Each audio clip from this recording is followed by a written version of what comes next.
நண்பர்களுக்கு வணக்கம். எல்லாரும் எப்படி இருக்கீங்க? இது வந்து ஒரு ரிக்வெஸ்டட் வீடியோ தான். உங்களில் பல பேர் என்ன கேட்குறீங்கன்னா, அக்கா நான் நர்சரியிலேருந்து ரோஜா செடி வாங்கும்போது பார்த்து நிறைய மொட்டுக்களும் நிறைய பூக்களும் இருக்கிற மாதிரியான செடிகள் தான் வாங்கிட்டு வரோம். ஆனால் வீட்டுக்கு வந்து ரீபாட் பண்ணதுக்கப்புறமா ஒரு 10 நாளில் அதில் எந்த ஒரு புது மொட்டுக்களும் வர்றதில்ல, எந்த ஒரு புது தளிரும் வர்றதில்ல. நாங்கள் எங்கே தப்பு பண்ணுறோம், என்ன செய்யணும் அப்படின்னு கேட்டிருந்தீங்க. நம்ம இன்றைக்கி இந்த பதிவில் வந்து நர்சரியிலேருந்து வாங்கிட்டு வந்த ஒரு ரோஜா செடியை எப்படி ரீபாட் பண்ணுறது அப்படின்னு தான் தெரிஞ்சுக்க போகிறோம். நர்சரியில் நிறைய பூக்கிறதுக்கு என்ன காரணம்னு பார்த்தீங்கன்னா, அவங்க கொடுக்குற செயற்கையான ஹார்மோன்ஸ் தான். அதையே நம்ம ரீபாட் பண்ணும்போது இயற்கையான ஹார்மோன்ஸை வந்து கொடுத்தோம், நம்ம மண்ணுக்கள் மேலே அந்த இயற்கையான ஹார்மோன்ஸை ஆட் பண்ணி கொடுத்தோம் அப்படின்னா ஒரு அட்லீஸ்ட் ஒரு 4-5 மாதத்துக்கு நம்மளால் தொடர்ந்து பூக்களை எடுத்துகிட்டே இருக்க முடியும். அதுக்கப்புறமா திரும்ப நம்ம ரீபாட்டோ இல்லை திரும்ப நம்ம மேல் மண்ணை மாற்றணும் அப்படின்னாலும் தொடர்ந்து வந்து நம்ம வருடம் முழுமைக்குமே கூட பூக்களை வந்து எடுத்துகிட்டே இருக்க முடியும். பதிவுக்குள்ளே போகிறதுக்கு முன்னாடி இந்த ரீபாட்டிங் எப்படி பண்ணணும்னு தெரிஞ்சுக்கிறதுக்கு முன்னாடி நீங்கள் நம்ம சேனலுக்கு புதுசாக இருந்தீங்க அப்படின்னா சப்ஸ்கிரைப் பண்ணிடுங்க. வீடியோ முழுமையாக பார்த்துட்டு அதுக்கப்புறமா லைக்ஸும் கமெண்ட்ஸும் கொடுங்க. இதுக்கு வந்து நம்ம வீட்டில் எல்லாமே கிடைக்கிற பொருளை தான் பயன்படுத்த போகிறோம். எதுவுமே நம்ம போய் கிடைக்காத ஒரு இடத்துல இருந்து காசு கொடுத்து நம்ம வாங்கிட்டு வர போகிறதில்ல. வீட்டில் இருக்கிற பொருள்களையே தான் வச்சு நம்ம வந்து செய்ய போகிறோம். நான் வந்து 2 ரோஜா செடி நான் ஒரு போன வாரத்தில் வாங்கிட்டு வந்தேன். அதுக்கப்புறம் தான் நீங்கள் கேள்விகளே கேட்க ஆரம்பிச்சிங்க. இந்த 2 ரோஜா செடியும் தான் நான் உங்களுக்கு வந்து மாற்றி காமிக்க போகிறேன். இதுக்கு வந்து 2 நான் பிளாஸ்டிக் தொட்டி எடுத்து வச்சுருக்கேன். இது வந்து ஒன்று வந்து ஒயிட் கலர், ஒன்று வந்து பிங்க் கலரு. ஒன்றில் வந்து பூ இருக்குது இப்போது. இது வந்து வெர்மி கம்போஸ்ட் எடுத்து வச்சுருக்கேன். வெர்மி கம்போஸ்ட் எதுக்குன்னா புது தளிர்கள் வரணும். புது தளிர்கள் வந்தது அப்படின்னா தான் மொட்டுக்கள் வைக்கும். அதனால் வெர்மி கம்போஸ்ட் வந்து நான் எடுத்திருக்கேன். இது நல்லா ஃப்ரெஷ்ஷாக இருக்கிற வெர்மி கம்போஸ்ட்டு. இது வந்து பார்த்திங்கன்னா தேங்காய் நார் கொஞ்சம் வச்சுருக்கேன். ஏன்னா தண்ணி வந்து நல்லா நின்று நிதானமாக போகணும் அப்படின்றதுக்காக தேங்காய் நார் வச்சுருக்கேன். கொஞ்சம் ஓடு வச்சுருக்கேன். ஓடு எதுக்குன்னா கீழே இருக்கிற அந்த ஓட்டை இருக்கு இல்லையா, அந்த ஹோல் இருக்கும் இல்லையா நம்ம பாட்டில், அந்த ஹோலை அடைச்சிக்காமல் இருக்கிறதுக்காக அந்த இது வச்சுருக்கேன்.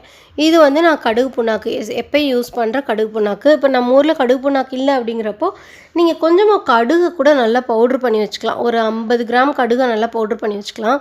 அப்படி இல்லாட்டினா கடலை புண்ணாக்கு கூட வாங்கிக்கலாம். இது வந்து பார்த்திங்கன்னா முருங்கை கீரை இலையை வந்து நிழலில் உணர்த்தி பவுட்ரு பண்ணி வச்சுருக்கேன்.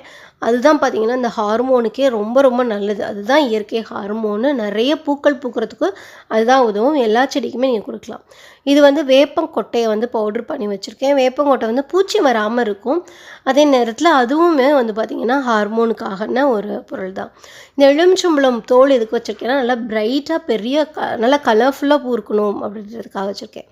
இது வந்து வெங்காயத்தோல், வாழைப்பழத்தோல், அதுக்கப்புறமா பூண்டு தோல், இது 3ஐயும் வந்து நல்லா காய வச்சு பவுட்ரு பண்ணி வச்சுருக்கேன். இதில் அந்த வாழைப்பழத்தோல் வந்து பார்த்திங்கன்னா அப்படி ஒரு ஹார்மோன் ரிச்சாக இருக்கும். ஸோ அது வந்து உங்களுக்கு நல்லா வந்து தூண்டிவிடும், ஹார்மோனை வந்து தூண்டிவிடும். ஸோ நிறையா வந்து பூக்கள் பூக்கும். இதில் என்னெல்லாம் போட்டிருக்கேன்னு பார்த்தீங்கன்னா இலையை வந்து நல்லா காய வச்சு அதை பவுட்ரு பண்ணி வச்சுருக்கேன். ஆக்சுவலாக அந்த இலை அப்படிங்கிறது வந்து ஒரு அசிடிக் அல்கலைன் சாயிலாக தான் இருக்கும். ஸோ வந்து பூக்களோட கலர் வந்து குறையிறதுக்கு வாய்ப்பு இருக்குது. அதை சரி கட்டுறதுக்கு தான் வந்து பார்த்திங்கன்னா நம்ம அந்த எலுமிச்சம்பழத்தோல் போடுறோம். அதுக்கப்புறம் 2 வாழைப்பழம் நல்லா கனிஞ்ச வாழைப்பழமாக நான் 2 வாழைப்பழம் எடுத்திருக்கேன். இல்லைன்னா நீங்கள் வாழைப்பழத்தோலோட பவுட்ரு கூட நம்ம கூட கொஞ்சமாக எடுத்துக்கலாம். இதில் வந்து கீழே வந்து நான் இந்த மாதிரி ஓடு போட்டு நிறச்சிக்கிறேன். எதுக்கு இந்த ஓடு கண்டிப்பாக ரோஜா செடினா கண்டிப்பாக வைங்க. ஏன்னா வாட்டர் லாகிங் ஆயிடுச்சு அப்படின்னா பூக்கள் பூக்கவே பூக்காது. நீங்கள் தலைவழக்கா நின்று அது என்ன பண்ணாலும் சரி பூக்கள் வந்து பூக்கவே பூக்காது. அதனால் கீழே இருக்க அந்த ஹோல்ஸை வந்து வெறும் தேங்காய் நார் போடாமல் ஃபஸ்ட்டு அந்த சிப்பி வச்சு மூடிட்டு அதுக்கப்புறமா தேங்காய் நார் வச்சு மூடுங்க. இது நான் ரெகுலர் மண் எடுத்துகிட்டு வந்து வச்சுருக்கேன். இது வந்து நான் எல்லா செடிக்கும் போடுற மண் தான். இந்த மண்ணில் பார்த்திங்கன்னா வெர்மி கம்போஸ்ட் இருக்குது, கொக்கோபீட் இருக்குது, அதுக்கப்புறமா நம்ம ரெகுலர் கார்டன் சாயில் வந்து கொஞ்சம் இருக்குது. ஒரு 30% கார்டன் சாயில், 30% வெர்மி கம்போஸ்ட்டு, 30% வந்து கொக்கோபீட் வந்து இருக்குது. இதில் இந்த மண்ணோடையே கூட வந்து நம்ம என்னெல்லாம் பொருளை சேர்த்து வச்சுருக்கோமோ அதெல்லாம் அதில் போட்டுட்டு நல்லா வந்து மிக்ஸ் பண்ணிக்கலாம். இது 2 தொட்டிக்கு எனக்கு சரியான அளவில் வந்து இருக்கும். கடுகு புண்ணாக்கும் வந்து பார்த்திங்கன்னா நல்ல ஒரு ஹார்மோன் ரிச்சு, அது மட்டும் இல்லாமல் பொட்டாசியம் ரிச்சும் கூட இந்த கடுகு புண்ணாக்கு. அதனால் கடுகு புண்ணாக்கு கிடைச்சா போட்டுக்கோங்க. அப்படி இல்லாட்டினா அட்லீஸ்ட் கடுகு புண்ணாக்கு கடுகு ஒரு 50 கிராம் கடுகு, 50 கிராம் வெந்தயம், இது ரெண்டையும் எடுத்து நல்லா பவுட்ரு பண்ணிவிட்டு இந்த கடுகு புண்ணாக்குக்கு பதிலாக நீங்கள் வந்து பயன்படுத்திக்கலாம்.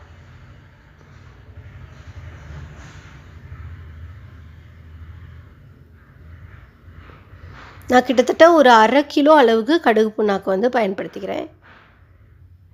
இதை வந்து இப்போ நல்லா வந்து நம்ம மிக்ஸ் பண்ணிக்கலாம். எப்போவுமே கொஞ்சம் கொஞ்சமாக தான் மிக்ஸ் பண்ணணும். எல்லாத்தையும் ஒன்றா போட்டு மிக்ஸ் பண்ணோம் அப்படின்னா அவ்வளோ சரியாக ஒர்க் ஆகாது.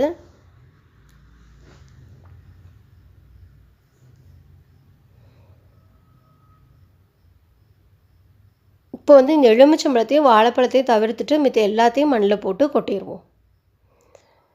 இந்த முருங்கைத்தோல், வேப்பங்கொட்டை பவுட்ரு இல்லைன்னா நீங்கள் வேப்ப புண்ணாக்கு கலந்துக்கோங்க, அதனால் ஒன்றும் இல்லை. இந்த வெங்காயத்தோலோட பவுடர், பூண்டு தோலோட பவுடர், வாழைப்பழத்தோலோட பவுடர், அதுக்கப்புறம் பார்த்திங்கன்னா இந்த சாம்பல்னால் இலையோட சாம்பல் தான் நான் பயன்படுத்துகிறேன். இந்த அடுப்பு கறியோட சாம்பல்லாம் நான் பயன்படுத்தலை. காய்ந்த இலையை வந்து நல்லா சருக காய வச்சுட்டு அதை எரித்து வச்சுருக்கேன். அதனால் அது வந்து நைட்ரஜனும் ரிச்சாக இருக்கும். எரிச்சிட்டோம் அப்படிங்கிறதுனால அதில் பொட்டாசியம் வந்து நல்லா ரிச்சாக இருக்கும். அது மட்டும் இல்லாமல் அதுவும் ஹார்மோன்ஸ் தான், அதுலேயும் நிறையா கிடைக்கும். அதில் வந்து பார்த்திங்கன்னா இந்த ஹியூமிக் ஆசிட் வந்து நிறைய இருக்கும். அதனால் அதுவும் வந்து ஒரு ஹார்மோன் தான். ஸோ வந்து அதையும் நம்ம வந்து பயன்படுத்திக்கலாம். அதே மாதிரி நம்ம அந்த வெர்மி கம்போஸ்ட் இருக்கு இல்லையா, அதுலேயும் ஹியூமிக் ஆசிட் வந்து இருக்கும், ஜிப்ரலிக் ஆசிட் ரெண்டுமே இருக்கும். இது ரெண்டுமே வந்து பார்த்திங்கன்னா ஒரு ஹார்மோன் தான். ஸோ வந்து நிறைய பூக்கள் பூக்கிறதுக்கு உதவும்.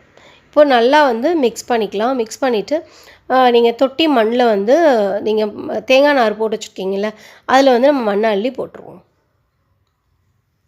இதில் ரோஜா செடிக்கு அப்படின்னா நான் ரெண்டுமே போடுவேன், சிப்பியும் போடுவேன், தேங்காய் நாரும் போடுவேன். இப்போ வேறு செடி போடுறோம் அப்படின்னா வெறும் தேங்காய் நார் மட்டும்தான் போடுவேன். பட் இந்த ரோஜா செடிக்கு மட்டும் நான் ரெண்டுமே போடுவேன். பாதி மண் போட்டதுக்கப்புறமா அதில் ஒரு வாழைப்பழத்தையும் ஒரு எலுமிச்சம்பழத்தையும் நான் வந்து உள்ளே போட்டுறேன். எலுமிச்சம்பழம் எதுக்குன்னா நல்ல சாயிலை வந்து அசிடிக் ஆகும்போது நல்ல பிரைட் கலரில் பூக்கள் பூக்கும். இப்போ இந்த மண் பாருங்கள், செம்மண்ணில் வச்சுருக்காங்க. நர்சரியில் ஏன் செம்மண்ணில் வைக்கிறாங்கன்னு பார்த்தீங்கன்னா, அந்த தண்ணி வந்து ஊற்றணும் அப்படின்னா அது எல்லாத்தையும் இழுத்து வச்சுக்கும், சீக்கிரமாக அப்சர்வ் பண்ணிக்கும். கொஞ்சம் தான் தண்ணி தேவைப்படும். இப்போ இதே நம்ம கருப்பு மண்ணுலேயோ நம்ம ஊரில் கிடைக்கிற மண்ணுலேயோ தண்ணி விட்டிங்க அப்படின்னா கொஞ்சம் தண்ணி அப்சர்வ் பண்ணும். ஆனால் செம்மண்ணுங்கிறப்ப கொஞ்சம் தண்ணி தான் அப்சர்வ் பண்ணும்.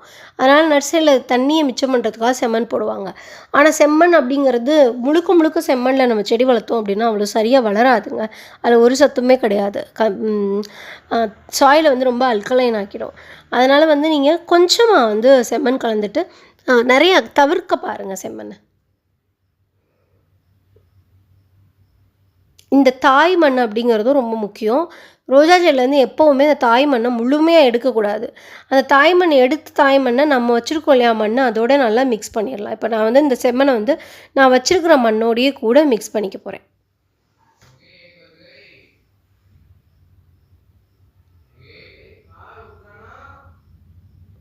இப்போ வந்து இதை எடுத்து உள்ளே வச்சிடலாம். கீழே வந்து இந்த வேரை நல்லா லூஸ் பண்ணி விட்டுடுங்க.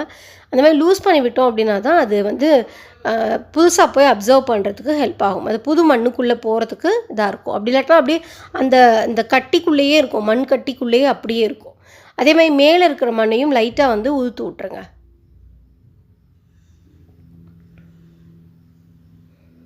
இப்படி மேலேயும் கீழேயும் ஊற்று விட்டோம் அப்படின்னா தான் செடி வளர்கிறதுக்கு ரெடி ஆகும். அப்படி இல்லாட்டினா அப்படியே வச்சிங்க அப்படின்னா அப்படியே ஸ்டக் ஆயிரும். மண் அந்த இதுக்குள்ளேயே தான் இருக்கும், அதை விட்டு வெளியே வரவே வராது.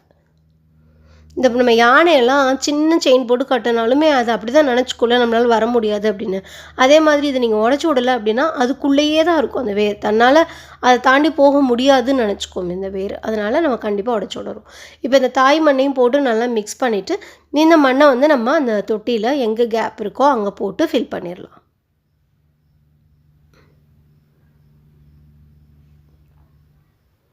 நான் இப்படி தான் எல்லா ரோஜா செடியுமே வந்து நான் ரீபாட் பண்ணுவேன்.